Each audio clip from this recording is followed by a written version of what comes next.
Hey, all you happy people out there in Google Merchant Center land. So, I'm not at my office. I do not have my fancy, awesome microphone and camera and all that set up. And so I wasn't going to shoot a little video today. And then I thought, screw it. Might as well do this, get some stuff out there. So I'm at home. And in case you don't know what room I'm in my home, you can see above me a reminder of what we're supposed to do in here, which is to meet. Maybe my favorite room in the house. Let's talk Google Merchant Center. So for this very first video, we're just going to talk about a random and interesting thing that I want you to know about that some of you may not know about. And that is within feed rules, some of the specific modifications that you can make, and specifically one of those. And if you already know how to do this, then congratulations. What you should do right now is to pat yourself on the back. If you do not, then I'm delighted to show you the first tip.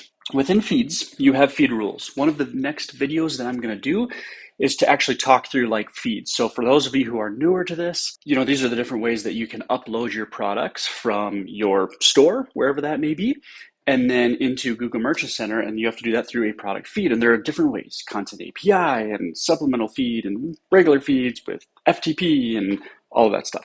Within feeds, then, there are feed rules, which means that you can go into your feed and you can edit based upon certain rules, different attributes within your feed, and it can be really handy. Now, one of the things that at some point we might talk in general about feed rules, but this is going to be a really specific use case video, but I'll at least note real quickly for you, just so you're aware about feed rules. I'm actually not a huge fan of feed rules.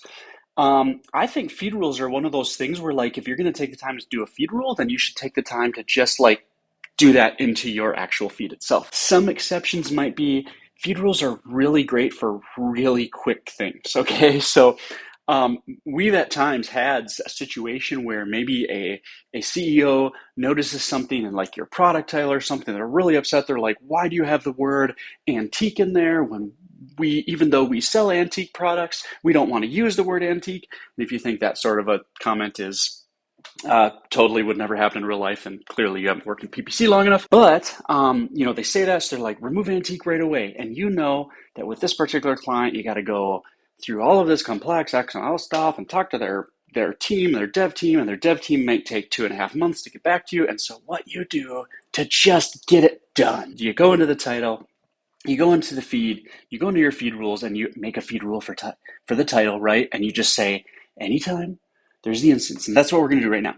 So anytime there's the instance where the antique is used in this, we want to remove it. And so that's one case where you might actually want to use a feed rule. And so that's why I thought you could do it. Another time where you might want to use feed rules, by the way, is testing. Like sometimes there are kind of fun tests that you can run.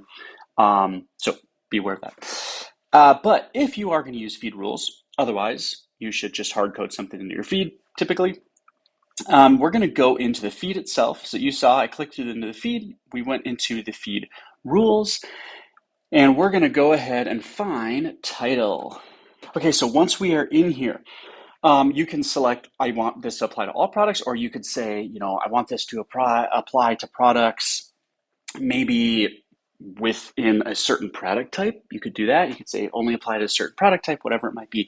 We're going to apply this to all products. So we're just going to leave this as no conditions. We don't want it to any conditions. We want it to apply to all products. Here's what I want to show you too, especially on my little laptop screen that I'm using, is we're going to scroll down and oh my goodness, well, it's a little modification button. And that, my friends, is, if you didn't know, kind of the fun little hack that I wanted to show you today. Because what you can do with this title is you can say, find and replace. I want you to find whenever there's the word antique, but because you know what you're doing, you're going to spell it correctly and replace with nothing. And there you go. And you can set it and you can fire OK. And now we can save as a draft, which you'll want to do. And that will go through. And then here's the thing. So it's not actually applied yet. And this is kind of important with feed rules too. It's not actually applied yet. So just be aware of that. So what you can do is you can test your changes, and that will run depending on how lucky you're feeling today, or depending on if you really have something you need to get to, you might just go ahead and say apply, and then it will actually apply. I'm going to go ahead and go ahead and discard that because I actually don't want to do that feed rule I just created. And from then on, in that particular feed, that feed rule that you had created to remove the word antique from product titles by your find and replace modification, cool little hack thing that we discovered in feed rule, which is not really a hack because it's actually the way that's built. It just seems like a hack because it's also kind of hidden. Good old Google UI stuff, right? That is an option for you to do. I hope that was interesting, helpful, and can't wait to show you some more fun videos of how to become a Merchant Center master with the Merchant Center Mastery YouTube channel. Yeah, we're gonna have to clean some of the intro and outros up.